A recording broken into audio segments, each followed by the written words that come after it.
Par une nuit où le destin se mêlait au danger, un policier arrogant osa défier nul autre que Jason Statham, mais n'aurait jamais imaginé qu'en affrontant l'homme, il réveillerait des forces cachées capables de transformer sa vie, à jamais. Le cri perça la nuit pluvieuse de São Paulo tel un éclair. Jason n'arrivait pas à respirer, les mains tremblantes, agrippées à son téléphone, tandis qu'il fixait les yeux sur le corps immobile de Statham, étendu sur l'asphalte, mouillé. Le sang se mêlait à l'eau de pluie, formant de petites rivières écarlates, qui serpentaient sur le pavé en direction du caniveau, à l'angle de l'Avenida Paulista. « Une ambulance, s'il vous plaît », parvint-elle enfin à articuler à l'opératrice du 192, sa voix presque méconnaissable. « Il ne bouge pas. » La foule commençait déjà à se former.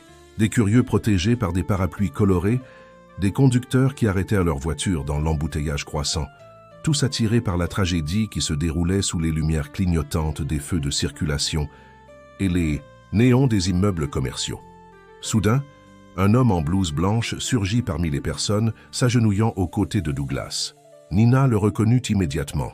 « Le policier » murmura-t-elle, incrédule. Le médecin ne répondit pas. Ses doigts expérimentés pressaient le cou de Douglas à la recherche d'un pouls, tandis que ses yeux, marqués par de profondes cernes, examinaient le corps avec une concentration presque surnaturelle. « Il est encore en vie », annonça le médecin, sa voix étonnamment calme au milieu du chaos. « Mais pas pour longtemps si nous n'agissons pas maintenant. » Nina sentit le monde tourner. Comment en était-il arrivé là? Que faisait le docteur Mendes ici, justement? À cet angle, justement en cette nuit. Le temps semblait ralentir pendant qu'elle observait les mains du médecin œuvrer avec précision sur le corps de Douglas. Le même homme que 6 mois auparavant, Nina avait juré de détruire. Le même homme dont le nom coulait de sa bouche comme du poison lors de ses conversations avec Douglas. Le même homme qui luttait désormais désespérément pour sauver la vie de son bien-aimé. « Écartez-vous, laissez de l'espace. » La voix autoritaire du docteur Mendes résonna dans la nuit alors qu'il réalisait les manœuvres de réanimation. La pluie continuait, impitoyable, trempant tout le monde. Les phares des voitures éclairèrent la scène comme des projecteurs improvisés. Et Nina restait paralysée, tenant le téléphone désormais muet contre sa poitrine, tandis que la mémoire des derniers mois revenait par vagues nettes et douloureuses. Comme un puzzle sinistre, les pièces commençaient enfin à s'assembler. 6 mois plus tôt, Nina Weber n'était qu'une architecte talentueuse de 32 ans, travaillant sur un projet ambitieux pour revitaliser une zone abandonnée dans la zone de São Paulo. Sa chevelure rouge vif et ses poignets tatoués étaient sa marque de fabrique dans les cercles professionnels, mais c'était sa détermination presque féroce qui la définissait vraiment. Douglas Santos, 35 ans, était son compagnon depuis 4 ans. Photojournaliste primé et toujours en mouvement, il complétait l'intensité de Nina par un calme quasi zen, résultat d'années passées à documenter à la fois la beauté et l'horreur aux 4 coins du monde. Sa peau noire contrastait avec ses yeux clairs, héritage d'une grand-mère portugaise, et son sourire facile masquait une peur profonde, celle d'échouer auprès de ceux qu'il aimait, tout comme son père avait échoué avec sa famille. La vie du couple avait changé radicalement un après-midi d'avril, lorsque Douglas s'était évanoui lors d'une exposition photographique. Le diagnostic fut un coup dur, une leucémie myéloïde aiguë. Nina, qui planifiait toujours tout, se retrouva soudain dans un territoire inconnu où ses plans architecturaux minutieux ne servaient à rien. Il existe plusieurs protocoles de traitement, expliqua le docteur Ricardo Mendes, 52 ans, hématologue. De l'hôpital São Lucas, en ajustant ses lunettes à monture fine sur son nez aquilin. Sa blouse impeccablement propre et sa posture droite transmettaient une confiance qui calma momentanément le couple. Nous allons commencer immédiatement une chimiothérapie intensive.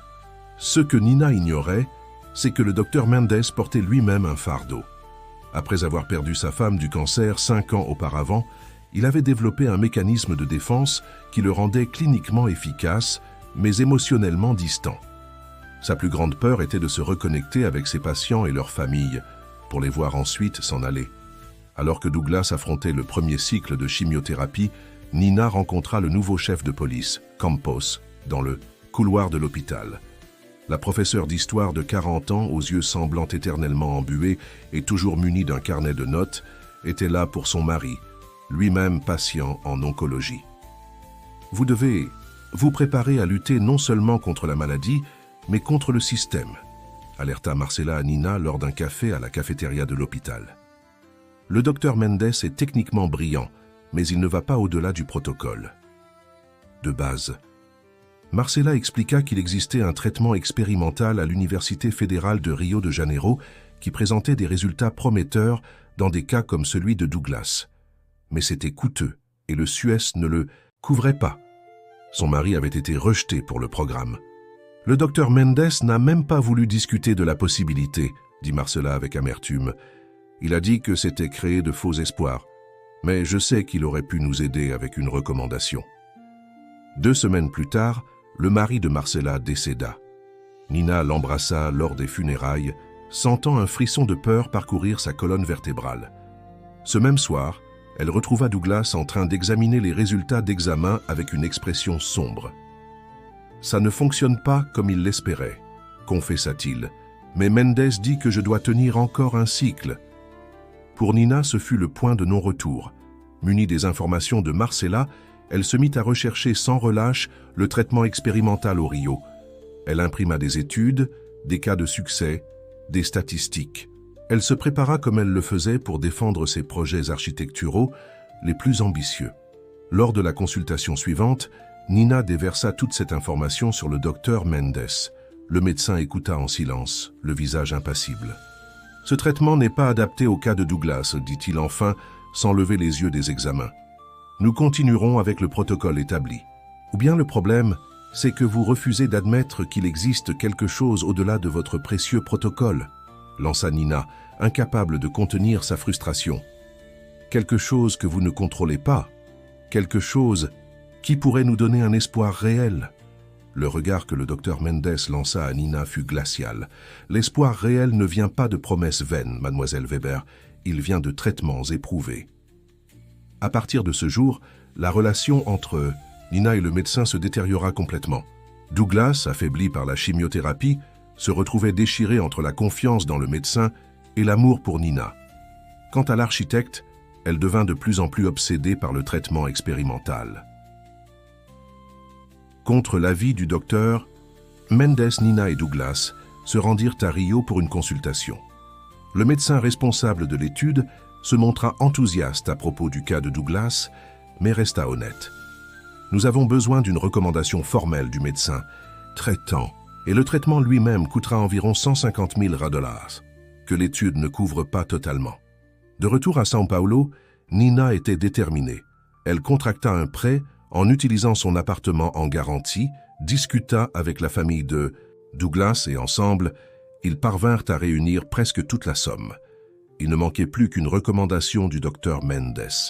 « Je ne peux recommander un traitement que je considère inadapté à votre cas spécifique », resta inébranlable.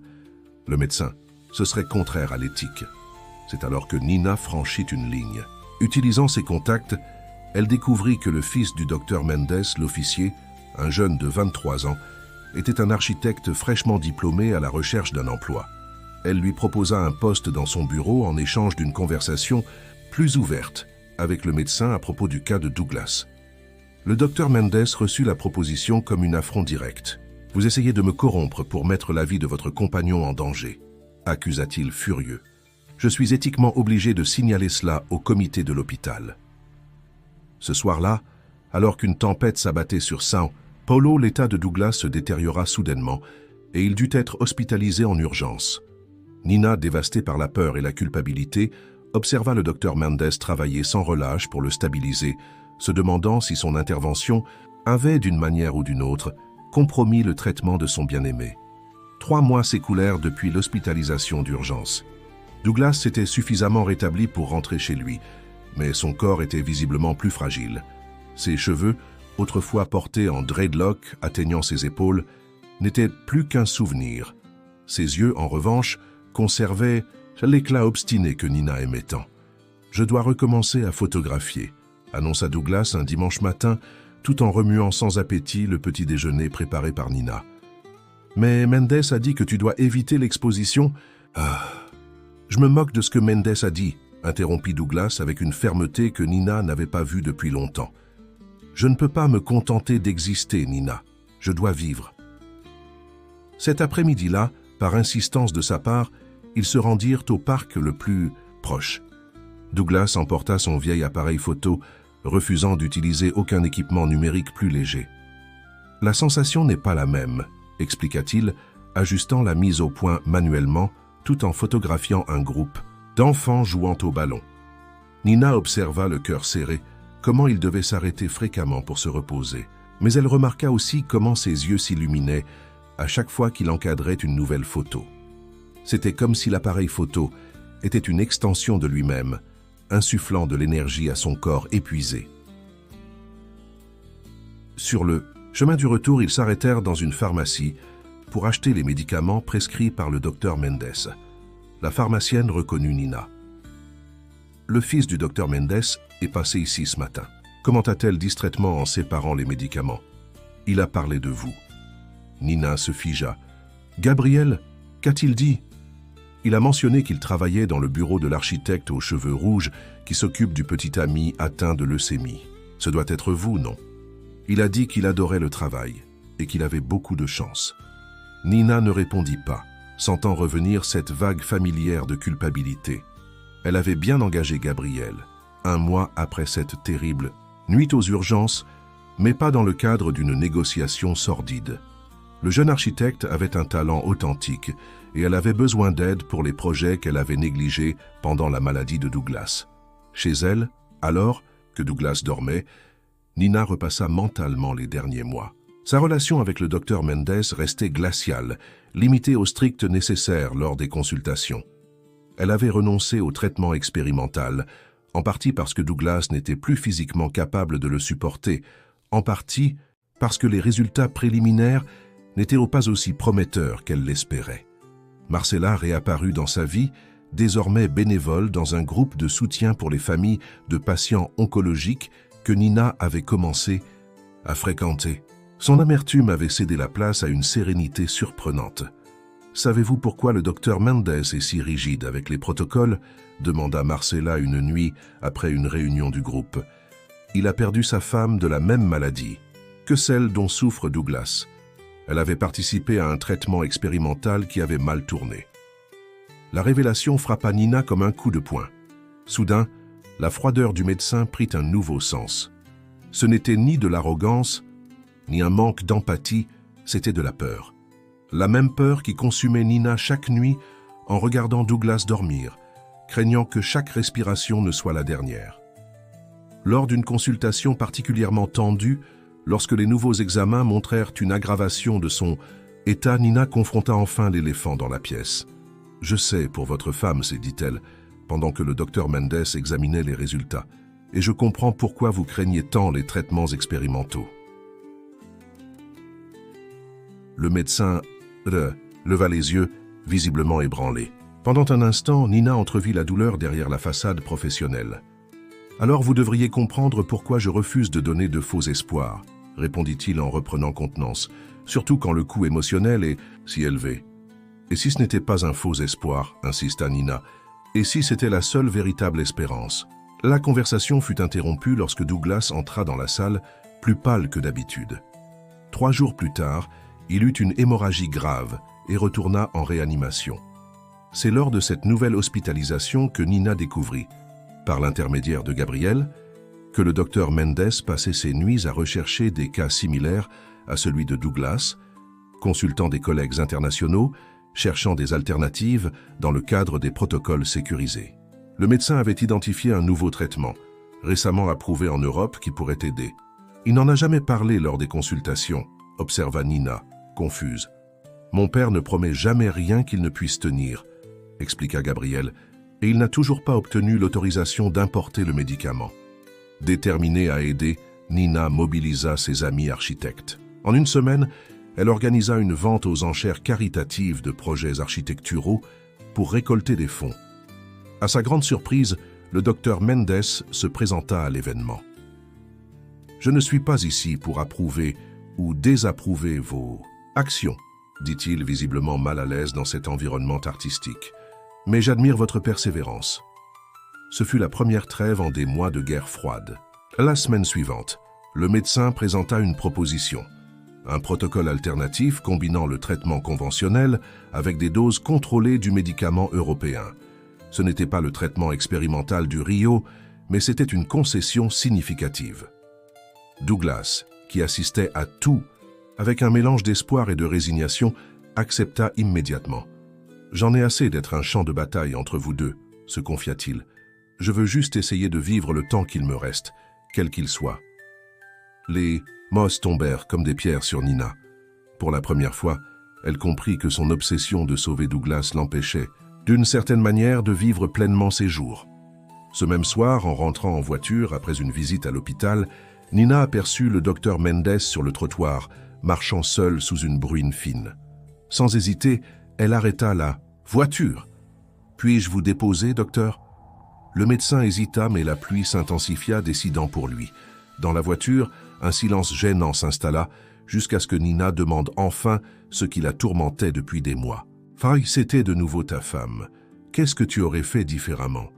Le docteur Mendes regarda par la fenêtre pendant de longues secondes. « J'aurais permis qu'elle profite davantage des beaux jours, au lieu de les sacrifier tous au nom d'un futur incertain, » répondit-il enfin. « C'est ce que j'essaie de permettre à Douglas maintenant. » La conversation fut interrompue par un appel d'urgence de l'hôpital. Douglas avait disparu de sa chambre. Et ainsi, le cercle se refermait. Nina se retrouvait à genoux sur l'asphalte mouillé de l'Avenida Paulista, tandis que le docteur Mendes luttait pour stabiliser Douglas jusqu'à l'arrivée de l'ambulance. Elle comprit enfin ce qui s'était passé. Douglas, las de la routine hospitalière, avait décidé de s'évader pour photographier la ville la nuit, profitant d'un moment d'inattention de l'équipe infirmière. Il traversait l'avenue lorsqu'il fut percuté par une moto.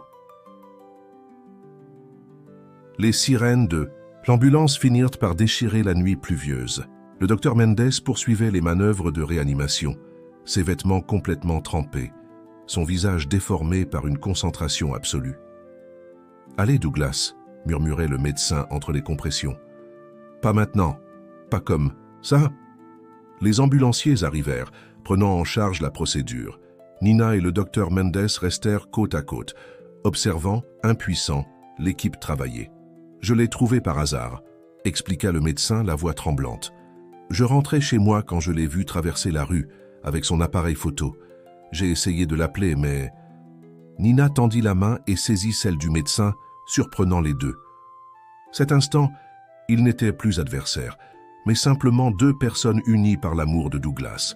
Un amour qui se manifestait différemment, mais avec la même intensité. Douglas fut transféré dans l'ambulance. Ses signes vitaux étaient faibles, mais présents. À l'hôpital, il fut emmené directement en chirurgie. L'attente parut interminable. Marcella apparut, alertée par une infirmière amie. Gabriel apporta du café pour tous.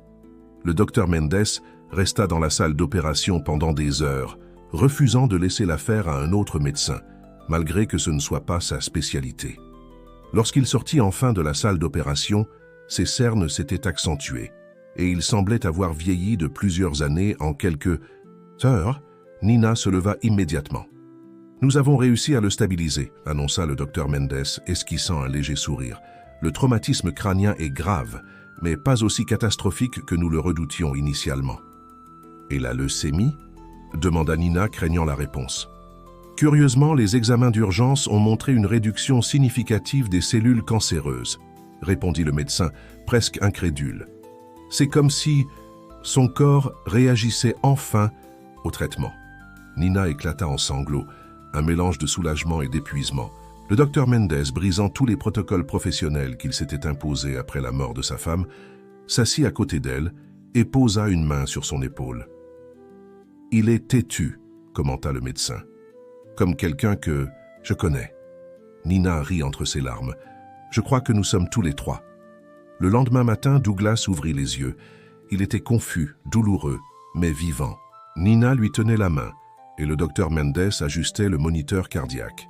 « J'ai réussi à prendre quelques photos incroyables, » murmura Douglas, la voix faible mais résolue. « Ça vaut le coup de voir. » Nina et le médecin échangèrent, un regard à la fois exaspéré et soulagé. « La prochaine fois que tu voudras photographier la nuit, prévoyons cela correctement », dit le docteur Mendes, surprenant tout le monde avec cette concession, avec un suivi médical. Douglas sourit, ses yeux se fermant de nouveau, cette fois dans un sommeil paisible. Nina remarqua que le médecin examinait attentivement les nouveaux examens. « C'est remarquable », murmura-t-il, plus pour lui-même que pour Nina. « Quoi ? La rémission. Elle est partielle, mais plus significative que tout ce que nous avons obtenu jusqu'à présent. » Le docteur Mendes retira ses lunettes, se frottant les yeux fatigués. Peut-être y a-t-il quelque chose dans ce traitement combiné qui fonctionne enfin. Ou peut-être, pensa silencieusement Nina, s'agissait-il de quelque chose de plus fondamental, la volonté de Douglas de vivre pleinement, non pas simplement de survivre. De sentir la pluie sur son visage, d'encadrer la vie à travers son objectif, de risquer pour l'art qui le définissait. 6 mois plus tard, Nina organisa une exposition photographique dans le hall de l'hôpital San Lucas, Lumière entre les ombres, présentait les photographies que Douglas avait capturées cette nuit fatidique, miraculeusement récupérées, de la carte mémoire de l'appareil photo endommagé lors de l'accident. Douglas, toujours aidé d'une canne pour se déplacer, mais avec ses cheveux recommençant déjà à pousser, circulait parmi les visiteurs en expliquant ses compositions. La leucémie était en rémission depuis 3 mois, et bien que l'avenir restât incertain, il y avait une paix qui n'avait jamais existé auparavant. Le docteur Mendes arriva discrètement, accompagné de son fils Gabriel. Nina les accueillit d'une accolade, un geste qui aurait été impensable 1 an auparavant. « La photo centrale est pour vous », dit Douglas au médecin, désignant une image encadrée de l'Avenida Paulista sous la pluie, les lumières se reflétant sur l'asphalte mouillé créant un miroir urbain d'étoiles. Le médecin ajusta ses lunettes, visiblement ému. « C'est extraordinaire. C'est le moment exact avant l'accident, » expliqua Douglas. « Le dernier cadre. J'ai trouvé approprié de l'appeler « avant l'éveil ». Tous 3 restèrent en silence, contemplant l'image qui capturait parfaitement le seuil entre la vie et la mort, entre le désespoir et l'espoir, entre la guerre et la paix. Nina comprit alors que parfois, il faut se rapprocher du bord, de l'abîme pour voir avec clarté. Que tant elle que le docteur Mendes avaient lutté pour la vie de Douglas à leur manière, imparfaitement, mus par l'amour et la peur, et que Douglas, au final, avait trouvé son propre chemin entre eux, insistant, pour vivre pleinement chaque moment, quels que soient les risques. Lorsque l'exposition prit fin, les 3 marchèrent ensemble jusqu'à la sortie de l'hôpital, non plus en tant que patients, médecins et soignantes, mais simplement comme 3 personnes qui avaient appris, de la manière la plus difficile, que la vie se déroule dans les imperfections et les trêves, dans les ombres autant que dans la lumière.